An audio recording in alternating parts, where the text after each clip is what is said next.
open this public hearing. We have scheduled to discuss the CDBG and home programs, the 2019 Consolidated Annual Performance and Evaluation Report. And we have Chris Rafferty with the Housing and Redevelopment Authority on the phone here with us today. So at this point, Chris, I guess it's your show.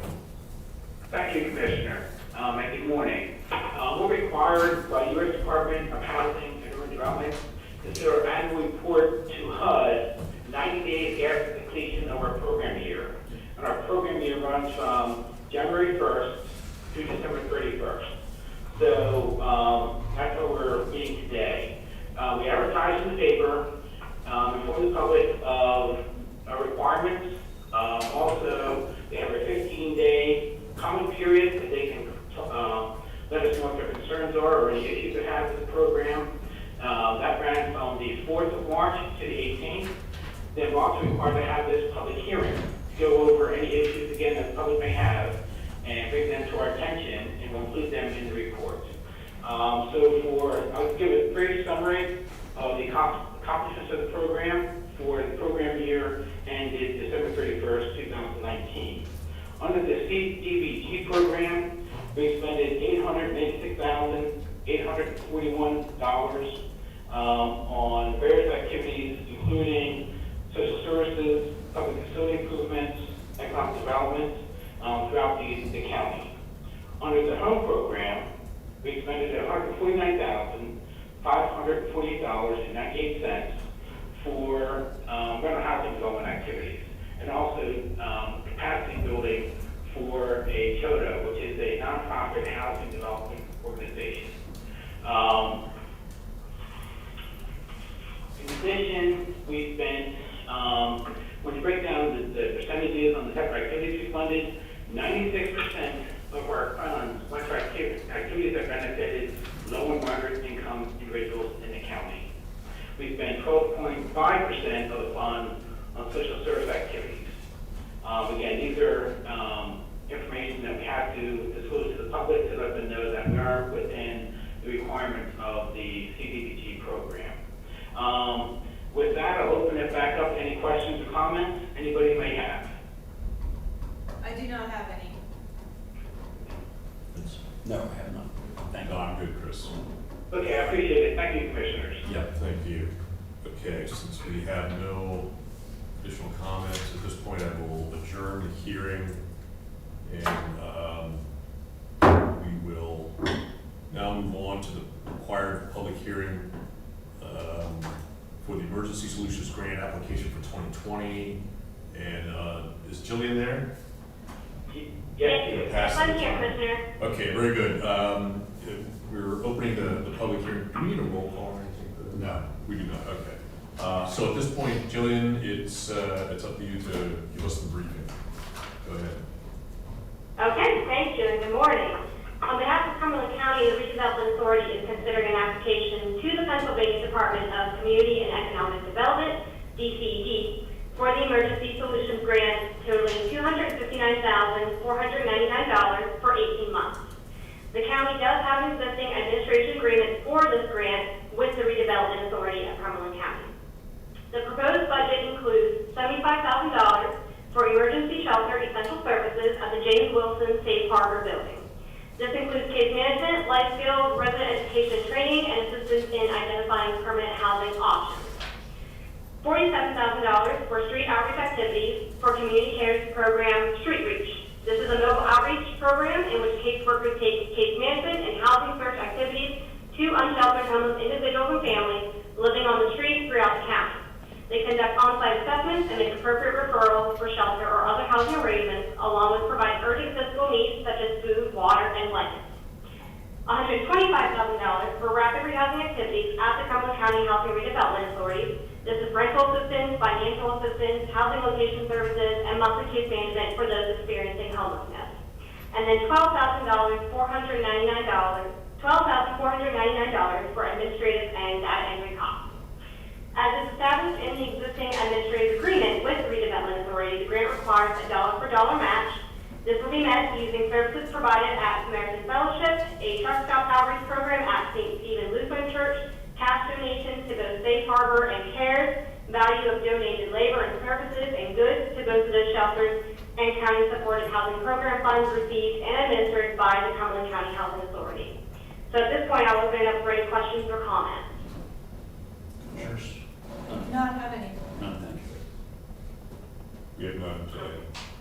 Okay, thank you. Okay, any additional comments before we adjourn this one? Public comments, I see no members of the public, so therefore, any motion to, sorry? Adjourn hearing. Adjourn hearing. Okay, very good, so I don't need a motion for that in this case, okay. Okay, this hearing is adjourned, so with that, we will move on to our regular Commissioners Workshop meeting. Cindy Boyle. Thank you, Commissioner Eichelberger. Good morning, Commissioners. Before we begin the March 19, 2020 Commissioners Workshop meeting, I just wanted to mention that we have taken appropriate measures in order to comply with the Board of Commissioners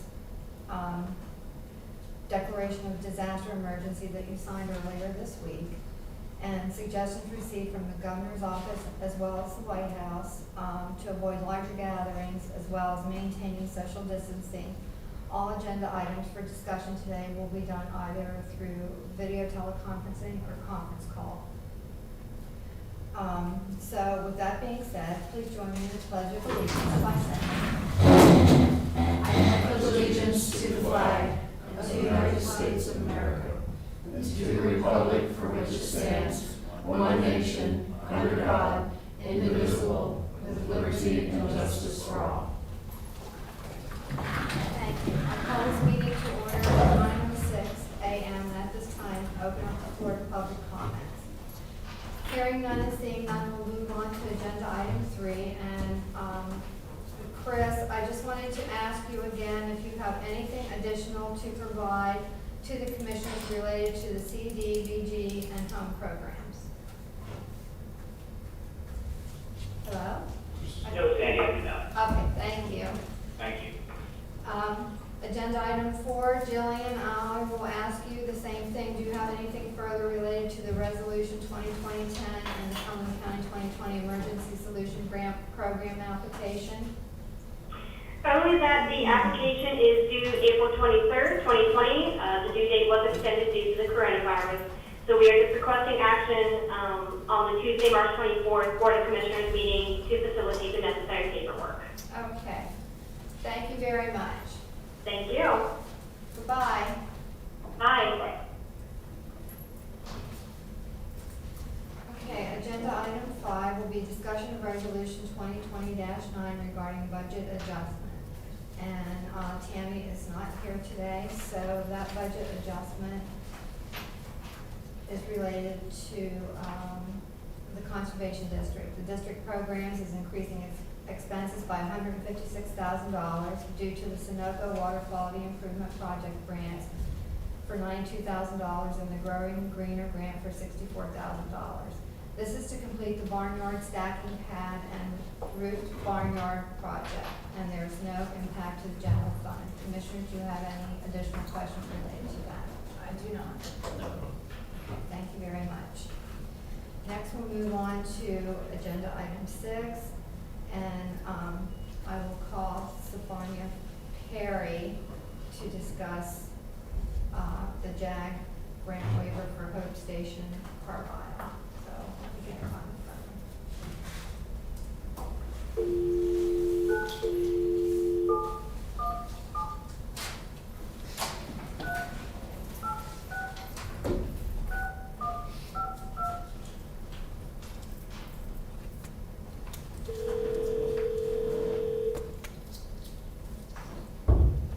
Hello. Is this Sophia? Yes, it is. Sophia, this is Sandy from the Cumberland County Commissioner's Office. We're in the Commissioner's Workshop meeting, and we're on your agenda item number 6 for discussion of the JAG grant waiver for Hope Station. So if you want to go Okay. ahead and provide us some detail on that. Okay, so, actually, let me turn so you get my colors. So the reentry program or coalition that we're looking to form will be to, provide throughout Cumberland County. We're looking to partner with CARP, who's already here in Carlisle, and expand the services that they have there. We wanted to help people who are getting out of state and federal prison. So we've been gathering for the last 6 months, just talking about different ways that we think that we could do this. Trying to garner support from people in the community, other organizations that have participated in our meetings as well. And we've also been working with the Pennsylvania Commission on Crime and Delinquency to help identify some of the areas that are lacking in services where we could help. So, having housing be a part of the discussions in the coalition, and also having businesses to get involved at some point as well. So there are a lot of different identities to this. What we would like to do is just also have a program where we could work with children who are children of previous inmates. You have to forgive me, I apologize. But also have them work with them, children who are also troubled children, troubled youth. We would work with the school district on that. There's an organization in Harrisburg called the program. I'm meeting with them to talk about ways that we can help with mentoring these children. We talked about family unification. As of yet, we had not done a lot. We did start talking about goals and things. We did kind of put a short mission statement together, but we were waiting to see about ways to support the program further. But it is something that we all feel is really necessary.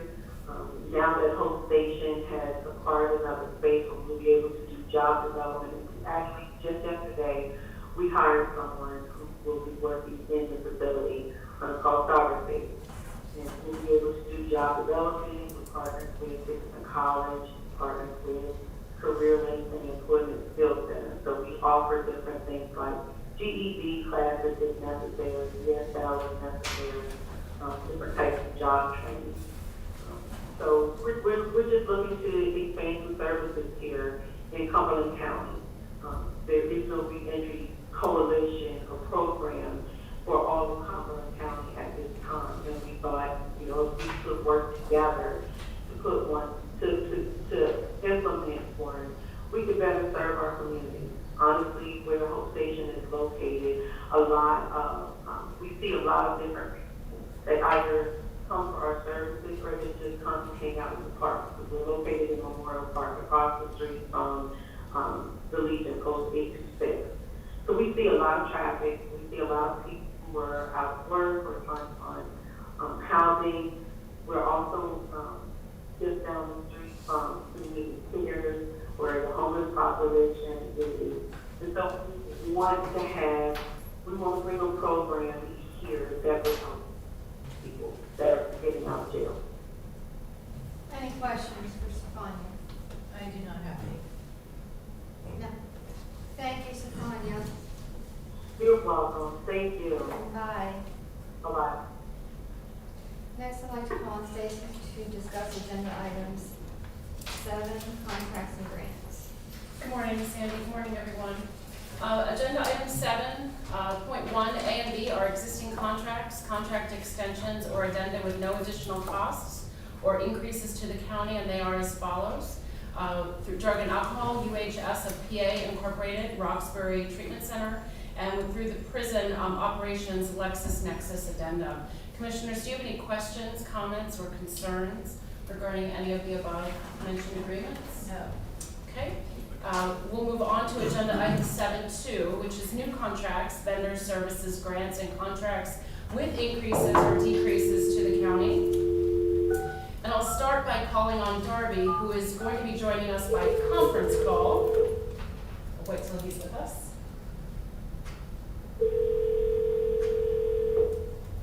Hello, Darby speaking. Hi, Darby. Darby, it's Stacy calling.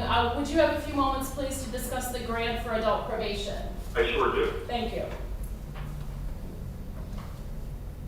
Go ahead, Darby. Yes. Yeah, I just want to just give a brief description of the grant for adult probation. I know that the commissioners were at the CJ meeting last week, so they were given a pretty detailed presentation about what the plan is.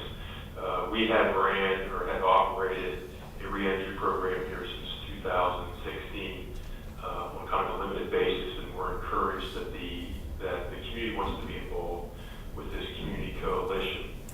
And as part of that growth, we are seeking that our current reentry coordinator, who is employed on a permanent part-time basis, be established at a full-time basis, and that is the purpose of the grant we are submitting to PCCD.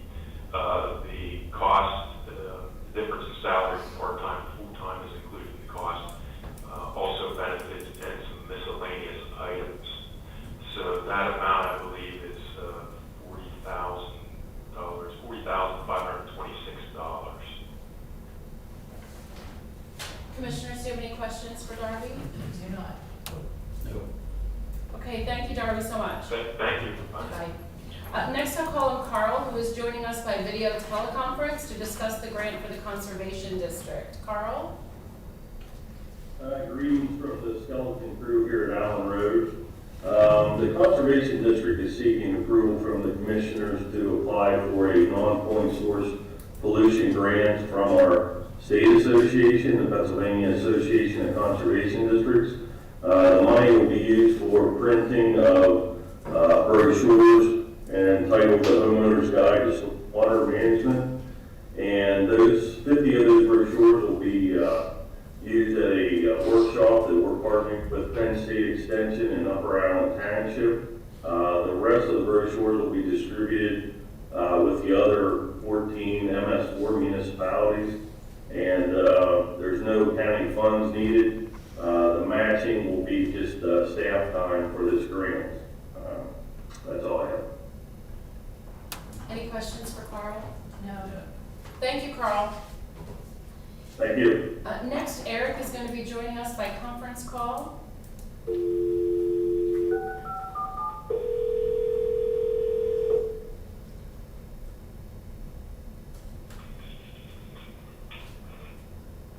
Hello? Hi, Eric. It's Stacy calling from the workshop. Do you have a moment to please discuss the two grants for the DA's office? Absolutely. Thank you.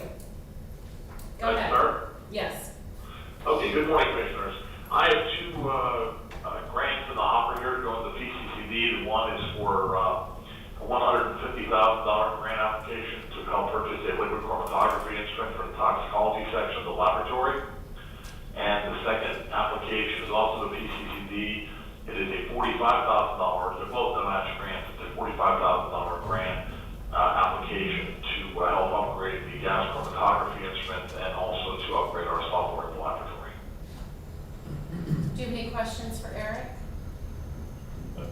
Okay, thank you, Eric.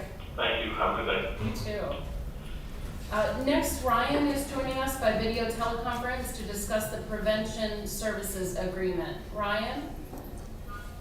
Good morning, Commissioners.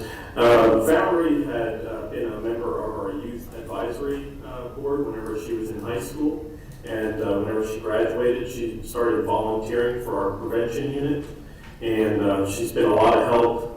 Currently, our prevention unit is down a staff member, and Valerie's been helping them out, freeing up some of the prevention staff, doing some background stuff for us. So we'd like to enter into this contract. It would be as needed, and we would be paying her $15 an hour plus some mileage if she would be, once things settle back out, if she would be going out to the community. We would be using state and federal funds for this, so there would be no additional county funds. Any questions? Thank you, Ryan. Thank you. Next, Sue is joining us also by teleconference to discuss a grant and 3 agreements for MHIDD. Sue? Yes, good morning from the Redner campus. So the first item that's on the agenda is the Foundation for Enhancing Communities grant application. Last summer, the foundation offered us the opportunity to send some of our staff to a train-the-trainer session on becoming trauma-informed. And so we sent our EI supervisor to be trained, and since that time, she has held 8 different trainings, some within the county, some out of the school districts, some of our provider agencies. This money is for a specific training that they're going to do on September the 24th, which will be a training for the infant and toddler provider group, which is a pretty big group. And so, like I said, it will be all day. It will have lunch. The $2,500 will help cover the lunch and the materials for that training. There is no matching to this grant. It was just money put out there from the foundation for our trainers to be able to access to do some more training work. So any questions about the grant? No. Okay. So then the contracts are early intervention contracts. The International Corporate Training and Marketing is an addendum for our interpreter services. Merle Crawford is a therapist who is picking up additional services. And Joanne Peters is also a therapist who is picking up additional services. These are all state dollars with a small county match. The total of all these contracts is $24,898. Okay. Any questions for Sue? No. No. Thank you, Sue. Thank you. Last, I'll call on Kirk, who is joining us by video teleconference to discuss a grant for the planning department. Commissioners, please note that this is action requested. Kirk? Sure. Good morning, Commissioners. This is the EP contract for our Phase 3 Watershed Improvement Coordinator. If you recall, we approved HRG as our Consultant Watershed Improvement Coordinator a few meetings ago. So this is just the DEP paperwork catching up. We are requesting approval today. It's an electronic approval, electronic contract. So we'd also be seeking, with your approval, to have staff create the necessary accounts to go online and make those approvals as they come through for various distributions of money as part of a contract. The way DEP has it set up, I think they wanted to send emails to the Board of Commissioners and have the Board of Commissioners create their own account, and we want to do that on our behalf. I think you guys have other stuff to do, so we were hoping that we could take care of that from the staff level. Any questions for Kirk? No. I'll Thank make you. a motion to approve the grant as requested. I'm gonna second that motion. Moving and seconded, all in favor, indicate by saying aye. Aye. Motion carries. That's all I have, Sandy. Thank you, Stacy. So, Brent will be joining us by video teleconferencing to discuss the bid results for the county's refuse removal service. Brent? Good morning, everybody. Bids were accepted for refuse and recycle removal at Cumberland County Government Office Building. We've received 3 bids. These bids are for a 3-year term. Advanced Disposal Services bid $220,957.84. Republic Services bid $203,265, and Waste Connections bid of $160,502. We recommend award to Waste Connections. Comparing the past contract, this is an increase of $371.51 per year, or $1,114.53 over 3 years. Any questions? Thank you, Brent. Thank you. Agenda item 9 will be a discussion and reaffirm approval of the capital project request related to the emergency laptop procurement.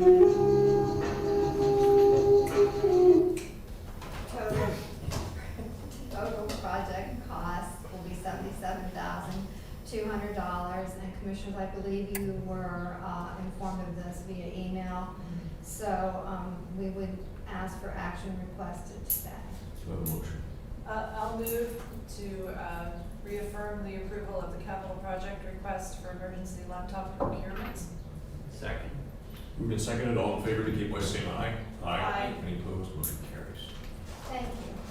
Next, we'll move on to Commissioners' Liaison Reports, and we'll begin with Commissioner Michael Berger. Most of the organizations have canceled their meetings in keeping with the protocols of the COVID mitigation, so there's not much there. I did want to mention, or reiterate that I know that Economic Development Corporation has been participating along with other counties in conference calls with DCED in regards to what type of federal and state aid might be available or coming through the system in the near term to assist our employer community in dealing with the economic shutdown of the businesses. So as we learn more about that, we'll share that in the timely manner. That's all I have. Thank you, Commissioner Michael Berger. Commissioner Fox?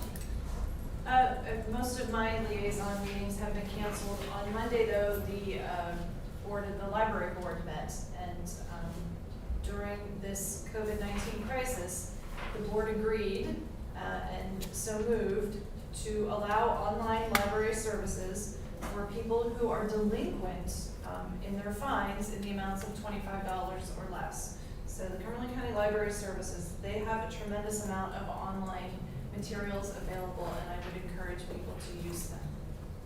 And I have fielded a significant number of phone calls from constituents that are concerned about their small businesses, and as I get that information, I will, if I have your name and your contact information, I will get it over to you right away. That's it. Thank you, Commissioner Boschi. Commissioner DeFilipo? Yeah, the Central Capital Region Council Conference, was to meet this past Monday. That meeting was canceled and tentatively rescheduled for April 2nd. Aging advisory for tomorrow, the board meeting has been canceled. The Housing Redevelopment Authority meeting is still on for today at noon. I will be attending. Next week will be a Conservation District Board meeting, but last week they did provide a training session for new board directors, which I did attend, as well as many new directors from various counties throughout the state. It was a pretty good program. Ag Preservation Board met last week. Not a great deal going on, although the inspections of all of our preserved farms will begin this month. Also want to report that the state allocated in this last allocation $43 million for farmland preservation. Cumberland County's share of that was $2.3 million, and represents for every dollar the county contributed, the state in matching funds and grants contributed $2.64. That's all I have. Thank you, Commissioner DeFilipo. Agenda item 11, I would like to report that executive sessions were held on the following dates in 2020. March 17th at 1 p.m. regarding personnel matters, March 18th at 10:30 a.m. regarding potential litigation. Is there any other business to bring before the board today? No. Okay, hearing none, we are adjourned. Thank you. Thank you.